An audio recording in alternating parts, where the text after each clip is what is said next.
नमस्कार, मैं हूं रविंद्र जैन और आप देख रहे हैं मुंबई मास टाइम्स। आइए देखते हैं आज की मुख्य खबर। त्यानुसार हा जो काही मुंबई उच्च न्यायालयाने आपल्याला त्यानिमित्ताने निर्देश दिलेला आहे तशा पद्धतीनं त्यांच्यावर कारवाई करण्यात येईल। आपला जो मुंबई पोलीस अधिनियम आहे त्याच्या अंतर्गत त्यांच्यावर फाईन देखील करण्यात येईल आणि जर ती फाईन भरली नाही तर त्या पद्धतीने ती रिकव्हर देखील करण्यात येईल।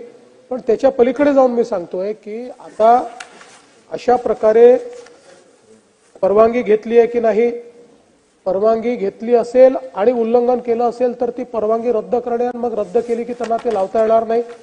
हे एन्फोर्सच आपण करायचं ठरवलेलं आहे आणि त्याची जबाबदारी देखील पीआयवर टाकणार आहोत। त्यामुळे निश्चितपणे आपण जे सांगितलेलं आहे ते पुढच्या काळामध्ये होताना आपल्याला पाहायला मिळेल। समाधानकारक